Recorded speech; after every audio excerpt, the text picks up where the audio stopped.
오늘 저희에게 주신 하나님 말씀 누가복음 1장 5절로부터 25절까지의 말씀입니다.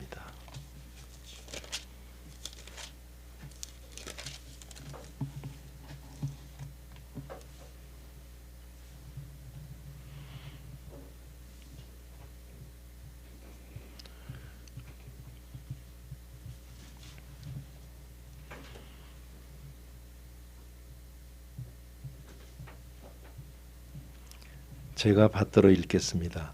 유대왕 헤롯 때 아비야 반열에 제사장 한 사람이 있었으니 이름은 사가랴요. 그의 아내는 아론의 자손이니 이름은 엘리사벳이라. 이 두 사람이 하나님 앞에 의인이니 주의 모든 계명과 규례대로 흠이 없이 행하더라. 엘리사벳이 잉태를 못함으로 그들에게 자식이 없고 두 사람의 나이가 많더라. 마침 사가랴가 그 반열의 차례대로 하나님 앞에서 제사장의 직무를 행할세 제사장의 전례를 따라 제비를 뽑아 주의 성전에 들어가 분향하고 모든 백성은 그 분향하는 시간에 밖에서 기도하더니 주의 사자가 그에게 나타나 향단 우편에 선지라. 사가랴가 보고 놀라며 무서워하니 천사가 그에게 이르되 사가랴여 무서워하지 말라. 너의 간구함이 들린지라. 네 아내 엘리사벳이 네게 아들을 낳아 주리니 그 이름을 요한이라 하라. 너도 기뻐하고 즐거워할 것이요 많은 사람도 그의 태어남을 기뻐하리니 이는 그가 주 앞에 큰 자가 되며 포도주나 독한 술을 마시지 아니하며 모태로부터 성령의 충만함을 받아 이스라엘 자손을 주 곧 그들의 하나님께로 많이 돌아오게 하겠습니다. 그가 또 엘리야의 심령과 능력으로 주 앞에 먼저 와서 아버지의 마음을 자식에게 거스르는 자를 의인의 슬기에 돌아오게 하고 주를 위하여 세운 백성을 준비하리라. 사가랴가 천사에게 이르되 내가 이것을 어떻게 알리오? 내가 늙고 아내도 나이가 많으니이다. 천사가 대답하여 이르되 나는 하나님 앞에 서 있는 가브리엘이라. 이 좋은 소식을 전하여 네게 말하라고 보내심을 받았노라. 보라, 이 일이 되는 날까지 내가 말 못하는 자가 되어 능히 말을 못하리니 이는 내가 내 말을 믿지 아니함이거니와 때가 이르면 내 말이 이루어지리라 하더라. 백성들이 사가랴를 기다리며 그가 성전 안에서 지체함을 이상히 여기더라. 그가 나와서 그들에게 말을 못하니 백성들이 그가 성전 안에서 환상을 본 줄 알았더라. 그가 몸짓으로 뜻을 표시하며 그냥 말 못하는 대로 있더니 그의 직무의 날이 다 되매 집으로 돌아가니라. 이후에 그의 아내 엘리사벳이 잉태하고 5달 동안 숨어 있으며 이르되 주께서 나를 돌보시는 날에 사람들 앞에서 내 부끄러움을 없게 하시려고 이렇게 행하심이라 하더라. 아멘. 유대 왕 헤롯, 유대의 그 헤롯 왕 때 아비야 반열의 제사장 하나가 있었는데 그 이름이 사가랴고 그 아내는 또 아론의 자손인데 그 이름은 엘리사벳이라는 사람이 있었다라고 본문이 말씀을 합니다. 그러니까 쉽게 얘기를 하면 예수님 탄생하는 즈음에 이렇게 생각하면 됩니다. 주전 우리 주님 오신 때를부터 시작해서 주전과 주후로 얘기를 하면 딱 지금 그 경계선이 되는 때에 어느 부부가 있었는데 아비야 반열의 제사장. 아비야는 누구냐? 아론의 4번째 아들의 후손입니다. 그러니까 그 부인이 아론의 자손이라고 한다 그러면 그 뿌리예요. 다 아론의 뿌리. 아론은 또 레위 쪽에서 온 거니까요. 다 레위 지파, 다 아론의 후손 부부가 사가랴 그리고 엘리사벳이라는 사람이 있었다는 겁니다. 제사장이에요. 근데 그 두 사람은 의인이래. 얼마나 하나님 앞에 잘 살았는지 주님의 계명, 주님의 규례대로 흠이 없이 행했다. 그러니까 말씀대로 그대로 산 부부였다라는 이야기입니다. 뭐 제사장이 그래야 되는 줄 알지만 흠이 없다라는 얘기는 참 많지 않은 얘기입니다. 대단히 하나님의 말씀을 지키려고 하는 신앙인이었다라는 이야기인데요. 그 뒤에 뭐라고 하는가 하면 그런데 그 부인 엘리사벳은 잉태를 하지 못해서 둘에게는 자식이 없었다. 자식이 없는 그들은 나이가 많았대요. 몇 살일까? 저는 참 그게 궁금합니다. 그러니까 이 엘리사벳을 통해서 나올 아이가 세례요한인데 세례요한이 예수님보다 6달 위의 형님임에도 불구하고 엄마 아버지로 얘기를 하면 여기는 결혼식도 아직 올리지 않은 처녀에게서 나왔고 예수님은 여기는 나이가 많은, 그러니까 몇 살인지 참 궁금해요. 아이가 없다는 게 참 신기해요. 있다는 게 신기해요. 참 하나의 생명이 나온다는 건 정말 신기한 겁니다. 근데 우리는 그냥 여기서 나오고 저기서 나오니까 그냥 아니 왜 안 나와 아기가 이러는데 그건 참 신기한 겁니다. 나올 때마다 놀랄 줄 아는 그런 예민함이 있으면 얼마나 좋을까 하는 생각을 합니다. 반복되는 일 가운데서 하나님의 손길을 발견한다든지 반복되는 일에서 신기함을 반복되지 않을 때 느끼는 것과 같은 신기함을 느낀다라고 하면 아마 우리는 정신 못 차리고 살 거예요. 만날 감사하며 살 거예요. 그냥 개나리 폈네 막. 그래 계몽주의자들이 그렇게 신앙 없는 사람들이라고 혹시 신앙 없는 머리로만 살려고 하는 자들 대표하면 계몽주의 할지 몰라도 계몽주의자들이 한 말이 있어요. 자연이 기적이다 그랬어요. 기적 찾지 마라 그랬어요. 벼룩이 튀는 모습을 봐라 기적을 그랬어요. 개미가 그 조그만 게 자기 몸에 몇십 배를 드는 이게 기적 아니고 뭐냐 그랬어요. 그리고 나서 초자연적인 것을 기대하면 모를까. 이 즐비한 기적은 보질 않고 또 다른 뭐 새로운 거 없나 이러는데요. 어쨌든 그 당시에는 지금보다 지금도 그렇지만 여기저기 애가 나올 때 이들이 애가 안 나왔다는 거죠. 누가요? 의인들이 하나님의 계명과 규례에 대해서 흠이 없게 살았던 그들에게 다른 집에 하나님 이름도 부를 줄 모르는 집에도 있는 아이들이 없었다는 거죠. 나이가 많대요. 그러니까 이건 참 중요한 얘기입니다. 신앙인들에게. 되어진 결과를 가지고 원인을 거슬러 가며 찾으려고 하는 자세를 갖지 말라라고 본문이 가르쳐 준다고 생각해도 됩니다. 날 때부터 안전뱅이를 날 때부터 소경된 자를 바라보고 저가 저 비참한 상태로 된 이유는 누구의 죄일까? 모태에서부터 나온 거 보니 그가 죄진 것 같지는 않은데 그의 죄가 아니면 부모 죄일까? 라고 얘기할 때 우리 주님께서 그거는 누구의 죄도 아니고 하나님이 하시는 일을 드러내려고 하신 거야. 전혀 다른 것을 가르쳐 줬음에도 불구하고 우리가 원인을 찾는 그런 태도들이 아직도 남아있지 않을까 하는 생각을 합니다. 어떻게 그렇게 잘 믿는다고 하면서 자식도 없어 뭐 이런 안 하겠죠. 안 해야 됩니다. 절대 안 해야 됩니다. 그거는 세상 안 믿는 사람들도 그런 걸 들고 남 얘기하면 안 돼. 그런 말 있습니다. 근데 오늘 본문에서 너무 극명하게 보여져요. 흠이 없이 하나님의 명령과 규례를 지키고 사는 그들에게 남들에게 다 있는 그 자식이 없었는데 많았대요. 어떻게 저의 궁금한 건 어떻게 그 부부는 받아들였을까? 그게 궁금해요.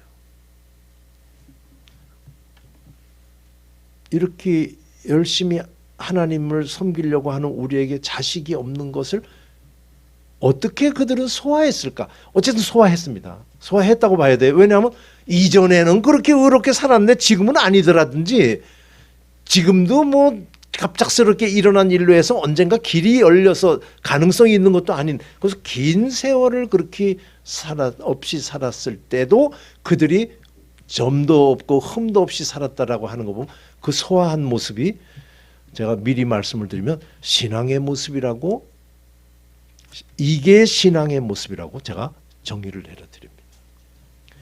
그런데 이 사람이 이제 하나님의 성전에 가서 그 반열대로, 그 반열이 성전에 가서 섬기는, 제사장으로서 섬기는 순서가 됐대요.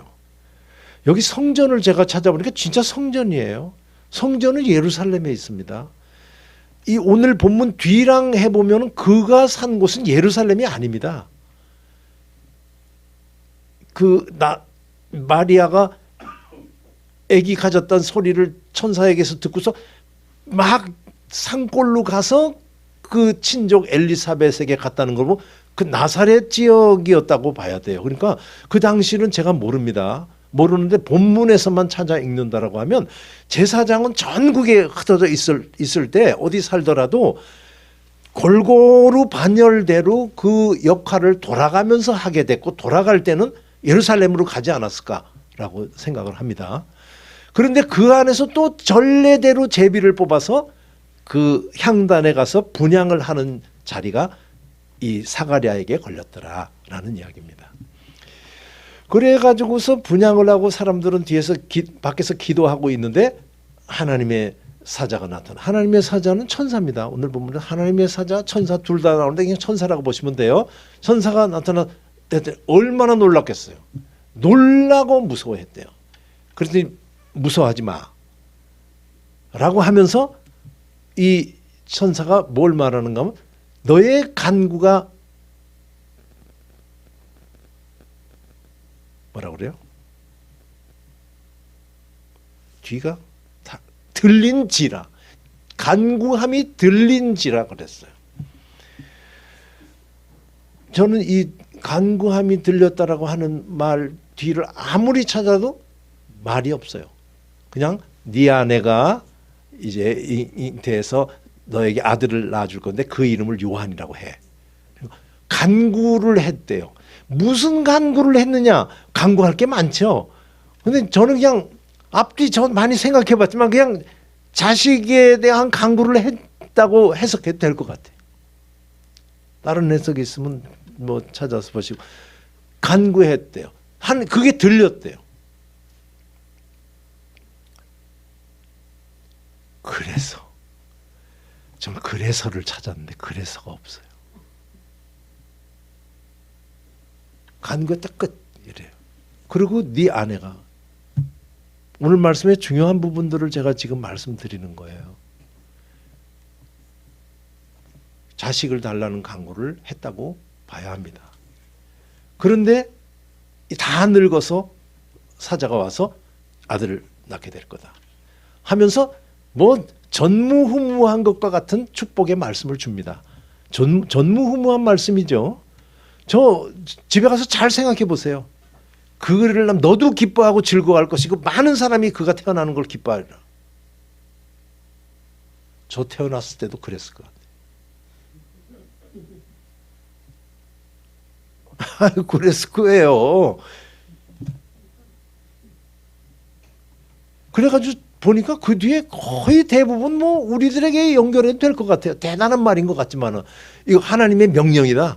하나님에게로 사람들을 많이 인도하고, 모태에서부터 성령이 충만하고 모태 짓기도 전에 너를 알았고 너를 지명하여 불렀나니 너는 내 것이라. 이 말씀을 아멘할 때 우리들 이것과 같은 내용이에요. 대단한 말씀이지만은 어쨌든 그래서 주님 앞에 나와서 엘리야의 심령과 능력으로 해서 많은 역사를 일으킬 거다라고 하는 축복의 말씀을 이렇게 주는데, 이 사가랴가 뭐라고 말을 하는 거? 내가 이 일을 어떻게 알리요? 참 질문도 희한해요. 어떻게 알아요? 증거를 보여주세요 하는 말이 아닌 것 같아요. 잘 집에 가서 보세요. 증거를 보여줘야 내가 알죠. 이렇게의 뜻은 아닌 것 같아요. 그렇게 되겠어요? 라는 말을 이렇게 한 것 같아요.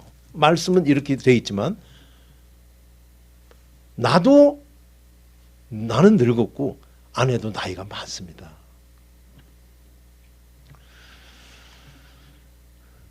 그러니까 하나님 자식을 주세요.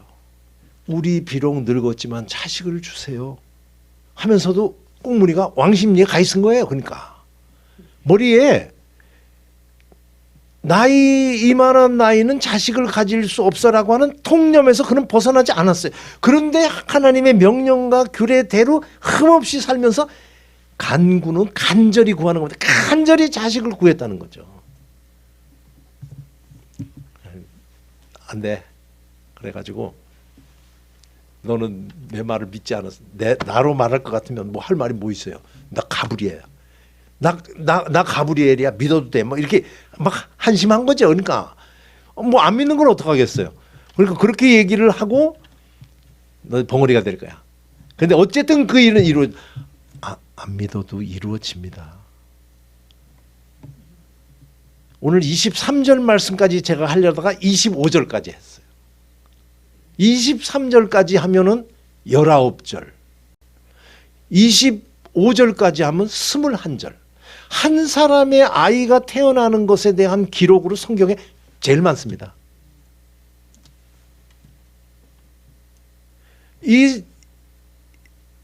이렇게 해서 태어난 아이의 이름이 세례요한입니다. 전무후무하게 예수님 앞에서 사람들이 그가 누군지 모를 때 뱃속에서부터 그를 알아보고 나는 져야 되고 그는 떠야 되고 하면서 세상 죄를 지고 가는 어린 양이라고 다 확실하게 알았던 그 놀라운 카리스마를 휘둘러 그 사람 태어나는 얘기는 여기 하나뿐입니다. 성경 어디에도 없고 여기만 하나 있는데 이렇게 길어요. 근데 제가 그냥 줄여가며 말씀드릴게요. 여기에서 우리는 세례 요한의 역시 될 성 부른 나무는 떡잎부터 다르구나 하는 것으로 읽으면 안 됩니다. 여기에서 세례 요한을 봐서는 안 됩니다. 세례 요한의 위대함이라고 하는 것으로 위대하니까 이런 본문이 이렇게 길게 나오고 그렇게 했겠지라고 할지 모르지만 위대한 사람 많아요. 성경에 위대한 사람들 많아요. 그런데 태어났다는 소리 하지 않은 사람 많아요. 전 그래서 생각해 봤어요. 다윗도 생각해 봤고. 한번 우리 성도님들하고 한번 해볼까요?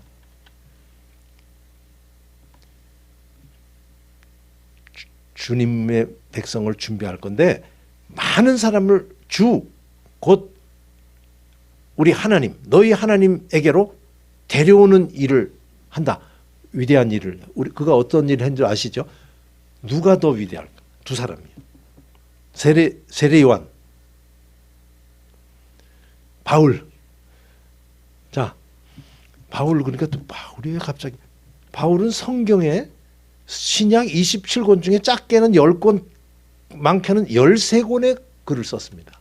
오늘까지 오고 오는 세대가 여기에서 그의 글을 통해서 예수 그리스도를 만나고 하는 일들이 벌어지고 있어요. 누가 더 위대하고 큰 일 하나님 앞에서 했느냐 할 때 바울이라고 하시는 분 고개를 끄대요. 예, 나왔어. 바울이라고 하는 분 나왔어요. 됐어요. 이제 감사합니다. 근데 바울 탄생 얘기 없어요. 탄생 얘기가 위대해야 그의 인물이 위대해. 어떤 막 태몽으로 막 문간에 호랭이가 막 탁 앉아 있었대. 어떤 사람은 태몽 얘기를 들어본 적이 없대요. 유명한 방송인인데. 근데 하다가 자기가 방송에서 또 어때요? 그 다음에 집에서 태몽 얘기가 나오기 시작하더래요. 머리 클 때까지 태몽 얘기를 들어보자니 되고 나니까 막 걔 원래 뭐 좀 달랐어요 이랬다는데요. 그거 아닙니다. 성경에 그런 말 없더라도 위대한 사람들 많이 있어요. 그리고 그런 얘기 할 것도 없습니다.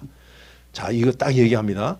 성경에 있는 사건들은 다 사람들과 이 땅에서 일어난 일들이라 우리들이 알 수 있는 일들을 말하지만 우리는 성경에 있는 모든 말씀에서 딱 하나님을 읽어야 됩니다. 사람을 읽으면 안 됩니다. 제 얘기대로 가고 있는 우리 성도님들이기를 바라고요. 다시 한번 말씀으로 제가 얘기합니다. 구름같이 둘러싸인 믿음의 증인들이 있어요. 귀한 분들이에요. 하나도 빼먹으면 안 됩니다. 에녹도 그렇게 해서 그렇게 했고 지금까지 말하고 있느니라. 그렇게 죽었어도 아벨은 이렇게 얘기할 만큼 위대한 사람들이 있어도 그 성경 히브리서에서 딱 뭐라고 말을 해요. 그렇지만 우리는 뭘 봐야 된대요? 믿음의 주여 또 온전케 하시는 이 예수만 바라보자 그랬어요. 사람 보면 안 됩니다. 우리 바울 볼 거 없어요. 모세 볼 거 없습니다. 하나님만 바라보는 우리들이 돼야 될 줄로 믿습니다. 방향 잘 잡으시기 바랍니다. 사람이라서 이 본문에서 혹시 세례 요한 보는 사람이 있을지 하다 보니까 또 사가랴를 보는 사람이 있을지 몰라요. 사가랴의 신앙도 위대하지만 오늘 본문에서는 사가랴의 신앙을 최고의 신앙이라고 말하는 것 같지도 않고 본문은 우리에게 다른 것을 가르쳐줍니다. 오늘 본문에서 제가 딱 이렇게 얘기할게요. 오늘 본문은 우리에게 사가랴의 믿음을 가르치는 것이 아니고 믿음을 가르칩니다. 믿음이 뭔가를 오늘 본문은 가르칩니다. 제가 이렇게 딱 얘기할 때가 지금까지도 했던 얘기입니다만 만나보세요. 믿음은 하나님을 시키는 것이 아니고 받는 겁니다. 자, 더 가슴 아프게 말씀드려요. 하나님은 우리의 간절한 간구를 들어서 움직이시는 분 아닙니다. 하나님은 먼 산 바라보고 있다가 주여 삼창 부르고 그냥 있는 목청을 다해야 아이고 못 들었네 하고 돌아보는 분은 아닙니다. 우리가 간구하기 전에 우리의 구할 바를 먼저 아시고 필요한 것을 채워주시는 분이라고 성경은 가르쳐주고 있는데 오늘 사가랴의 얘기는 우리를 아주 폐부를 꼭꼭 찌르게 가르쳐줘요. 들으신대요. 그러면 해봤자 안 들어주면 간구 안 해? 간구해야 된대요. 들었대요. 들어서 내가 이제 답한다. 이게 아니고 듣는데요. 꽁무니가 왕십리에 가 있는 사람의 기도도 듣는데요. 계속 기도하는 우리들 되기를 바랍니다. 이거 지금 하나님께서 움직이셨는데 하나님의 때에 움직인 거예요. 그 긴 세월 동안 간구를 하고 남들 집에서 여기도 자식 낳았다 저기도 자식 낳았다 하는데도 하나님의 말씀 명령과 규례대로 흠없이 살고 있으면서도 자식 없이 사는데도 불구하고 계속 간구한 그의 간구를 안 들은 게 아니래요. 듣는데요. 들어서 뭐에다 썼냐고 하나님한테 뭐라고 할지 몰라도 하여간 듣는데요. 하나님께서 우리 기도를 듣고 계시는 걸 알고 있는 줄로 믿습니다. 저는 이 말씀을 하나님이 듣는답니다. 우리 같은 사람의 기도도 듣는답니다 하면서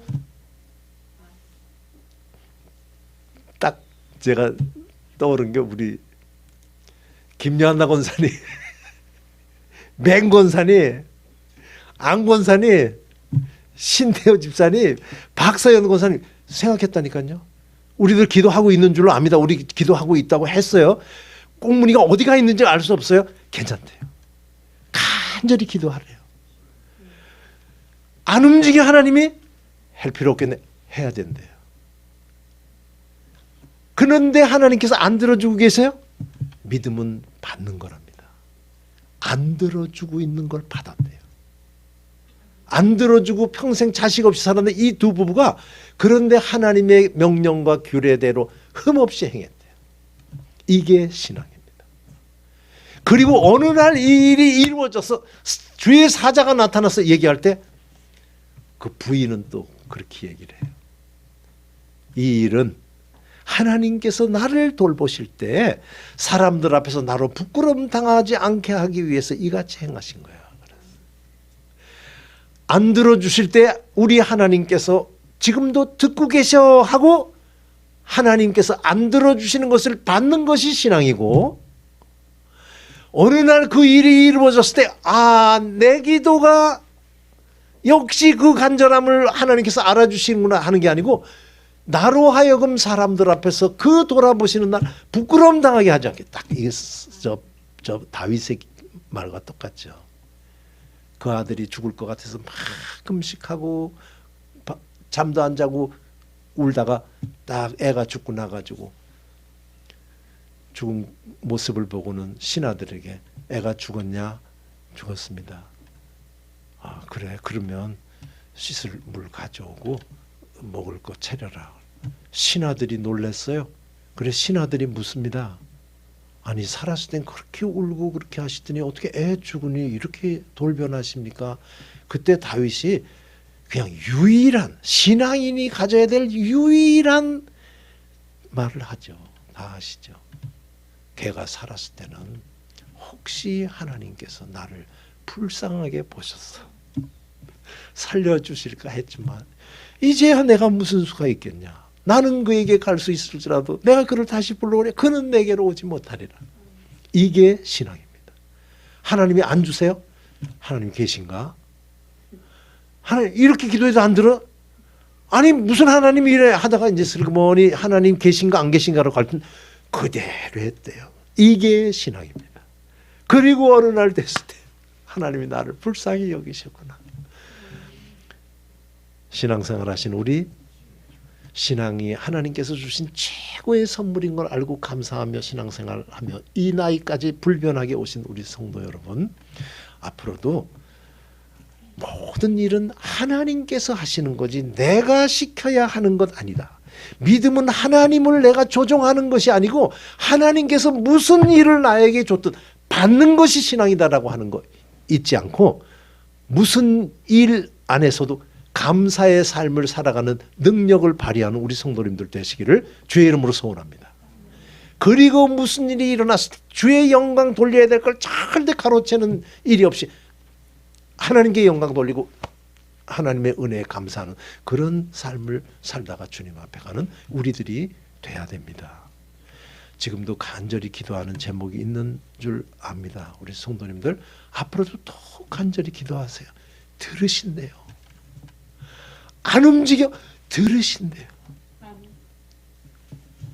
기억하시고 사람은 알지 못하나 하나님과 나만의 그 간절히 기도하는 이 기도의 기쁨을 더욱 굳게 붙들고 하나님과 긴밀한 교제하면서 세상은 알지 못하는 힘을 거기서 얻고 위로를 얻는 그런 신앙의 길 잘 달려가다가 주님 앞에 가는 우리 모두 되기를 진심으로 바라서 이 말씀을 전했습니다.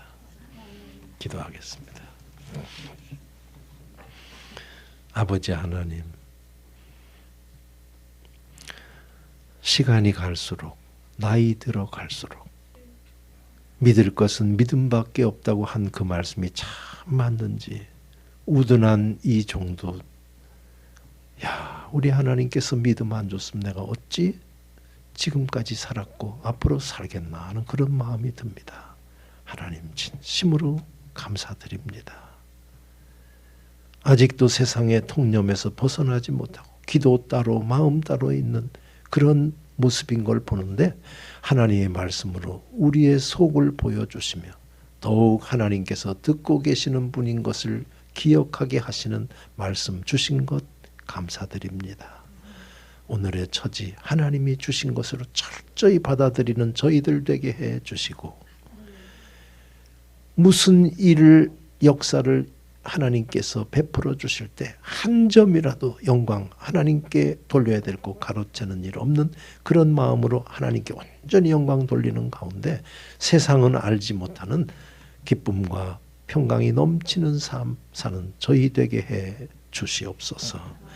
믿음으로 시작한 길 끝까지 믿음으로 인도해 주실 주님께 진심으로 감사드리었고 예수님의 이름으로 기도